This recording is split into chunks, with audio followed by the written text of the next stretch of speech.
of wavestrategy.com joins on for a quick check. Thanks a lot for joining in, Ashish.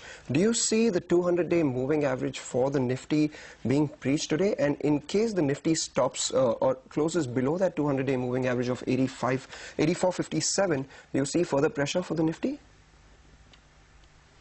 Afternoon, Mangalam.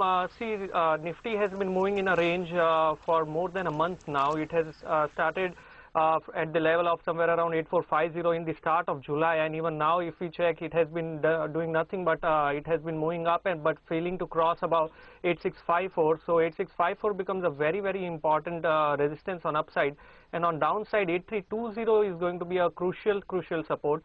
With respect to 200 days moving average, I would say that it's not that of an important right now, given the fact that price have been whipsawing around that average for quite some time.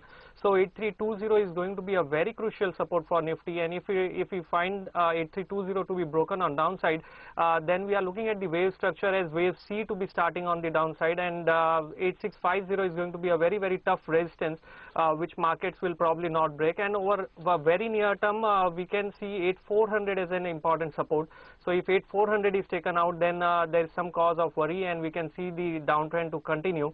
There has been a lot of focus which has been given to the yuan devaluation lately, but this has come as a very desperate step after a crash in the commodity prices over past few months. So the commodity crash is going to be a very important aspect which is forcing Chinese government to take that step and indirectly impacting the other emerging markets.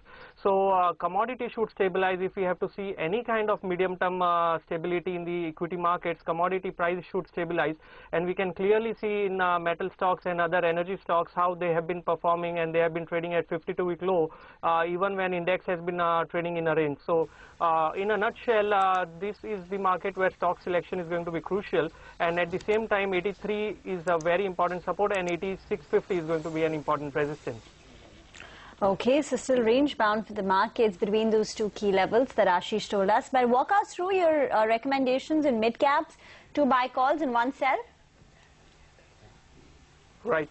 The first buy call is Bajaj Holding. If we look at this stock, in the period of over start of 2015, this stock made a very important low somewhere around 1250 and showed a very strong momentum on the upside.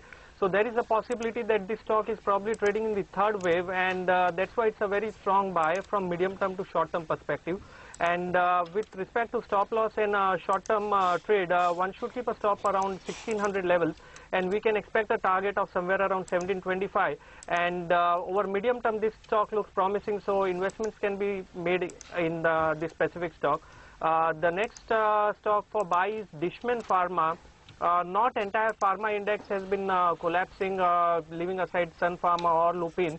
There are specific pharma stocks in the mid-cap that has been making new 52 weeks high, and Dishman Pharma is one of those, and we can see a very consolidation range breakout near 200 to 210. So Dishman Pharma is buy.